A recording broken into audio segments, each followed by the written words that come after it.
Pamene ndende ya maula ikupitirira kusunga a Richard Chimwendo Banda omwe akuwaganizira kuti ankafuna kupha munthu mchaka cha 2021, nkhani yawo yakhala ikusa makonseni osiyanasiyana ndi kuti pali zinthu zingapo zimene zikuchitika zosalondola.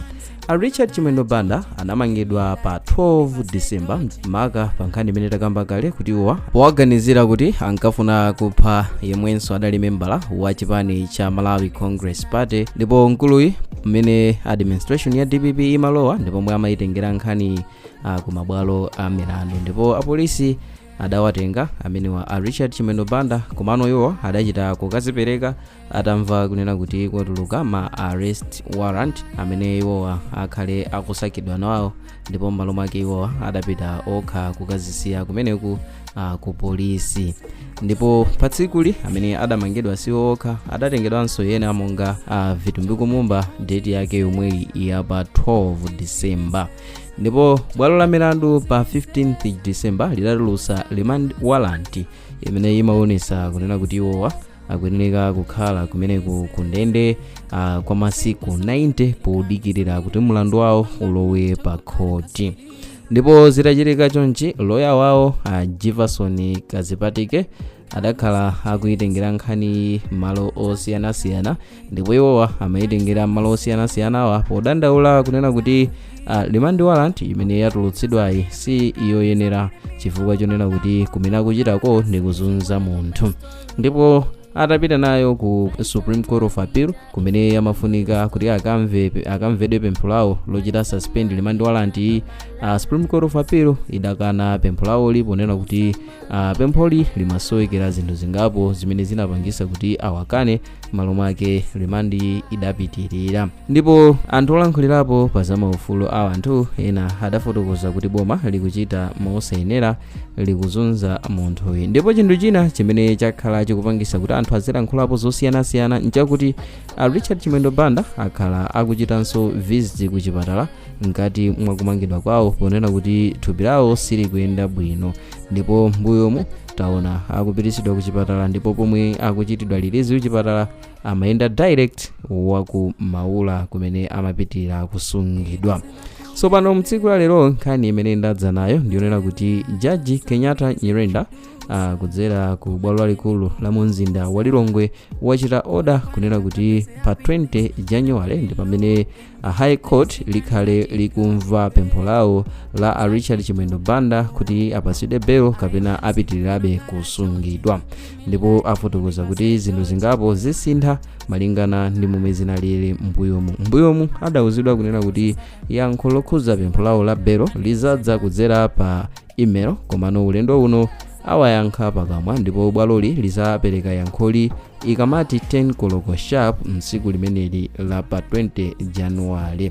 So chonchipa ndi kuti amene adalamulira ku Supreme Court of Appeal kukana kuchita suspend remand warrant ndi kuti apanso zasintha kupyolera ndi order imene apereka amene wa a Jaji Kenyatta Nyirenda ponena kuti bwaloli lizamva pempho lawo kati ndiloyenera kuti lichitidwe grant pamenepo pa 20th January, ndipo pamene azachite decide ngati nkoyenera kuwatulutsa kapena ayi. Komanso bwaloli lanena kuti mlandu wawo uzayamba kumvedwa pa 23 January mchaka chimenechi cha 2026. So padakali pano tinene kuti iwowa akupitirirabe kuwasunga kumeneko ku Maula Prison, ndipo iwowa tinganene kuti ali remanded at Maula Prison kumeneko mu mzinda wa Lilongwe. So monga takamba kale ndi kuti lero pa 14th January ndi kuti kukutsalano masiku okwana 5 la number 60 ndi limeneno bwaloli lidzakhale likumva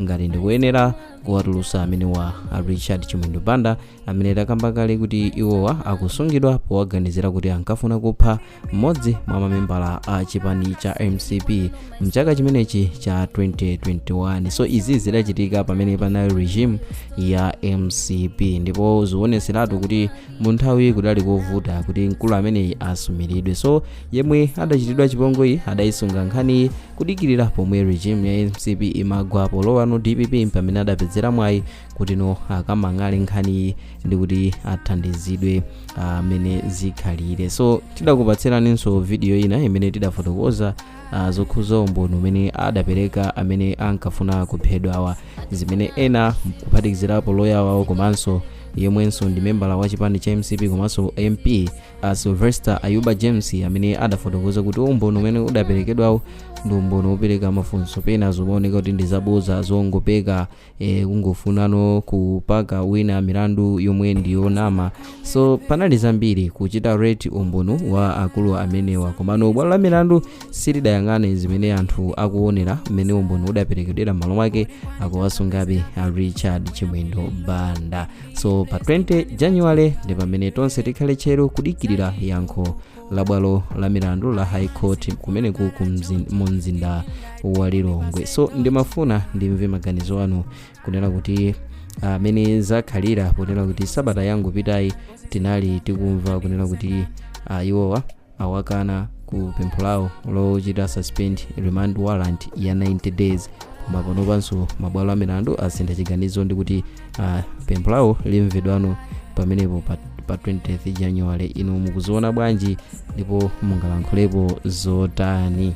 Nkhani ndi imeneyo imene tikufotokoza ya Richard Chimwendo Banda kuti mwina make panopa zitha kukhalano zopereka chimwemwe ku MCP. Koma kumbukirani kuti mu masiku apitawa pomwe amakamva pempho lawo la beloli mamembala a chipani cha MCP kumene kudalibe kuti pa 20 January patiyembekezere kuti mamembala azapezeka chifukwa kuti mu nthawi nkuti anthu ena adali kunja kwa dziko ndipo Chakwera adaonekera tsiku loyika maliro kumeneku Kazombo ndipo tiyembekezere kuti Lazarus Chakwera azapezekako kumeneku chifukwa mamembala ochuluka mwina complain yawo pa tsikulo lidali lonena kuti iwo adachita atendi maliro komano nanga ulendo uno anganenenso chani ngati angakhale kuti sadapite nawo kukamva pempho la Richard Chimwendo Banda chifukwa zimene zidachitika zija zidausa mafunso ochuluka kunena kuti kodi ubwenzi wa Richard Chimwendo Banda ndi mamembala a MCP